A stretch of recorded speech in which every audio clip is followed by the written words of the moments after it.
Tonight, I invite you to step into a world hidden in shadows, a world where secrets stretch across centuries, where truth and legend intertwine, and where the line between reality and the unimaginable is frighteningly thin.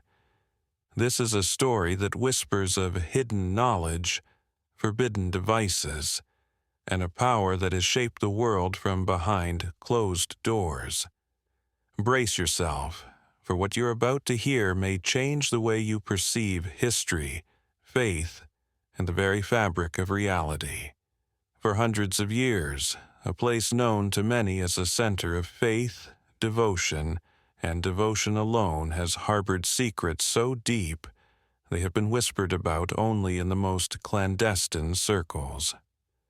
The Vatican, both a city-state and the heart of the Catholic Church, has long been a repository not just of religious artifacts, but of knowledge so ancient, so powerful, that its mere existence could reshape our understanding of humanity. Within its archives lie scrolls, manuscripts, and artifacts that have never seen the light of day, hidden behind doors that very few have crossed. Some say these writings contain accounts of humanity's encounters with intelligences not of this world. These are not angels nor spirits as you might imagine. These entities, the Whispers claim, were different, often terrifying, and their interactions with humans have been meticulously recorded, their stories later woven into the Bible, rewritten to hide their true origin. Stigmata, for instance, might not be miraculous wounds at all, but remnants of contact with these otherworldly beings. The visions, the signs, the miracles that have inspired generations may have roots far stranger than anyone has dared to suggest. Consider the stories we have always known as sacred: Jacob's ladder stretching into the heavens, the guiding light and pillar of smoke leading the Israelites, even the creation of Adam and Eve in Eden. Could these be records not of divine acts, but of experiments, manipulations, or encounters with beings that defy explanation? The idea is unsettling, yet when we peer into the hidden chambers of the Vatican archives, it seems almost plausible that such secrets could be safeguarded here, far from the eyes of the faithful, the historians, and the curious. Even the saints and visions deemed miraculous by the Church may have origins far darker. The Virgin Mary, appearing to the faithful, may have been a figure cloaking truths no one was prepared to face. Some of these encounters, upon closer scrutiny, seem less like divine intervention and more like interactions with forces that were never meant to be understood. And yet, the Church claimed them as miracles, perhaps to protect a deeper truth that could shatter the beliefs of millions, or perhaps to secure their own power in a world that has always feared the unknown. In the midst of this web of secrecy, one story stands out with an almost cinematic strangeness: a tale of a machine said to see time itself, both past and future. This device, known as the Chronovisor, has fueled rumors and legends for decades. In the 1950s, it is claimed, a priest and former physicist, Father Ernetti, led a secret Vatican project to create this astonishing invention. Allegedly, he was aided by some of the brightest minds of his era, including Nobel laureate Enrico Fermi and Wernher von Braun, the man who would later guide humanity to the moon. The Chronovisor, a device of precious metals, tubes, and dials, could allegedly tune into the residual energy left by all events, reconstructing them as moving images on a screen. Father Ernetti reportedly witnessed events that spanned millennia: the founding of Rome, the destruction of Sodom and Gomorrah, and, most controversially, the crucifixion of Christ itself. He even presented photographs as proof, though later admitted they were fakes, insisting that the machine's visions were real. The Vatican, perhaps understanding the implications of such power, decreed that anyone using this device would be excommunicated, warning of the horrors a single person could unleash if such knowledge fell into the wrong hands. The story of the Chronovisor does not end there. Across the Atlantic, in Los Angeles, a man named Douglas K. DeVos was murdered in 1953, shot at point-blank range under circumstances that remain suspicious. At the time, he was preparing to publish the works of Baird T. Spalding, a man who claimed to have traveled through India, Tibet, China, and Persia, learning from mysterious masters of the Far East. Spalding also spoke of secret projects, including a device that could view past events, a machine that may have been a precursor to the Chronovisor. Could DeVos's death have been connected to the dangerous knowledge contained in Spalding's writings? Could those who feared the revelation of such a device have reached across continents to silence him?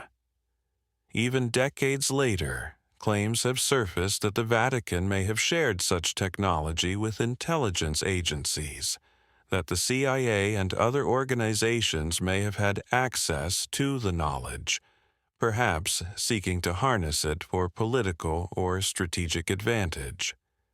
This notion, while extreme, is not entirely impossible when one considers the Vatican's historical influence over nations, politics, and the shadow networks of global power.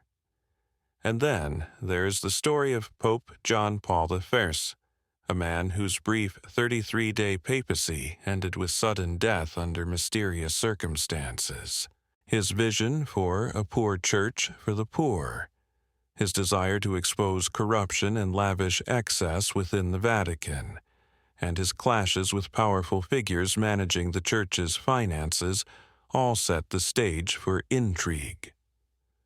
The Vatican Bank, with its vast wealth and secrecy, was closely linked to the notorious Masonic P2 Lodge, whose members wielded influence in politics, finance, and organized crime. Figures like Bishop Paul Marcinkus, Roberto Calvi, and Michele Sindona had connections that spanned the Vatican's inner workings and the criminal underworld.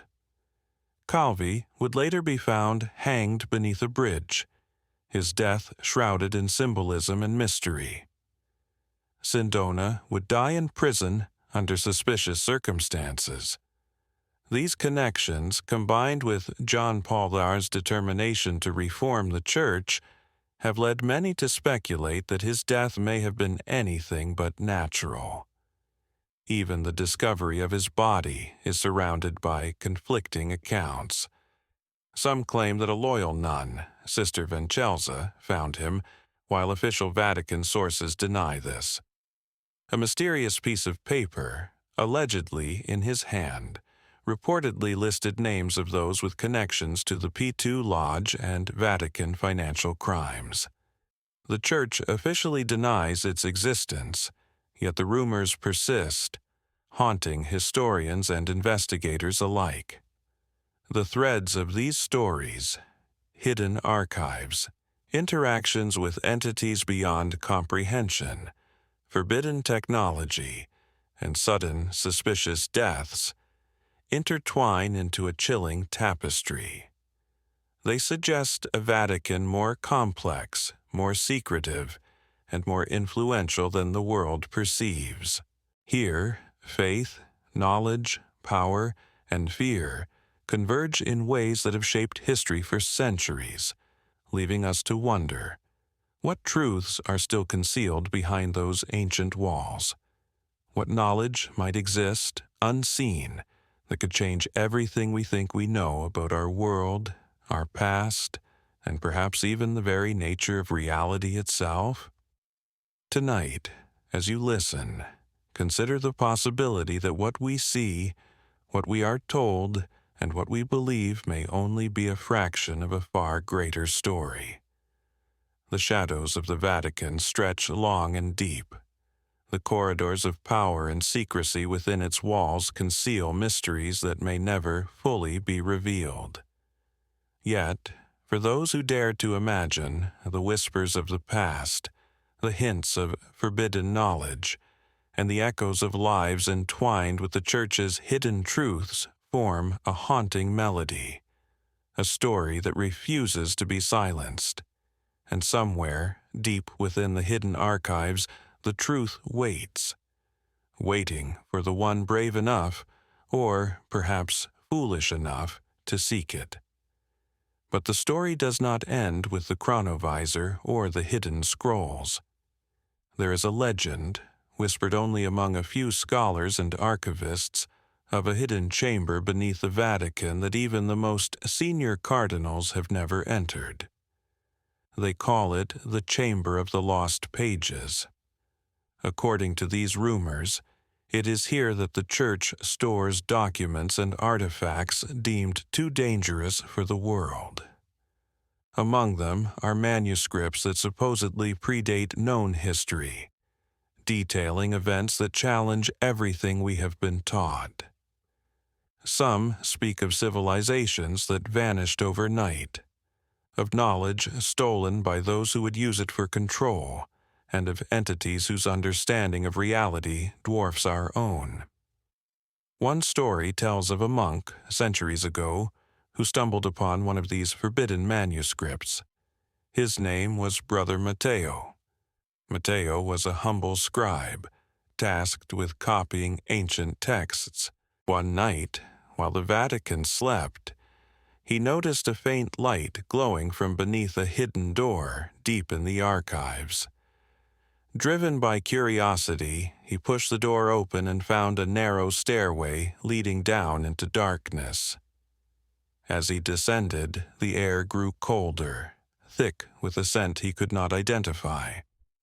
At the bottom, he found shelves of books bound in materials that seemed almost organic, as if alive. Their pages shimmered faintly, containing writings and illustrations that moved before his eyes.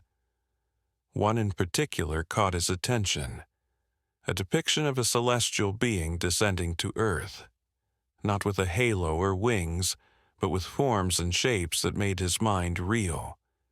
He could not fully comprehend what he saw, and when he tried to look away, he realized the being's eyes seemed to follow him across the room. Terrified, Matteo ran back up the stairs, but when he reached the top, he found the door had vanished. He returned to his cell, trembling, with only fragments of the manuscript etched into his memory. Years later, he tried to recount what he had seen, but no one believed him. Those who dismissed him were warned quietly never to speak of the archives again. Matteo lived the rest of his life in fear, haunted by visions of things that should not exist, and by questions that had no answers. Some say that the manuscripts Matteo saw still exist, hidden somewhere beneath the Vatican. Others claim they were destroyed, but the whispers persist. And here's the unsettling thought: if such knowledge was accessible centuries ago, how much more might be hidden now? What secrets do the Vatican archives hold that even the most powerful leaders on earth do not know? Could the Church itself be guarding a truth so dangerous, so incomprehensible, that even revealing a hint could change the course of human history? Perhaps one day, someone will find the hidden door, the chamber of the lost pages, and unlock the mysteries contained within. But until then, the secrets of the Vatican remain a labyrinth of shadows, waiting to be explored, warning us silently that knowledge comes with a price, and some doors are never meant to be opened. So, as you sit here tonight, listening to these stories, remember this: Not everything that has been recorded in history is meant to be understood. Some truths are buried for a reason, their echoes faintly felt in legends, in whispers, in the sudden chill of a room where the past seems to watch you. And in the quietest moments when no one else is watching, you might just wonder, what lies behind the doors the world will never see?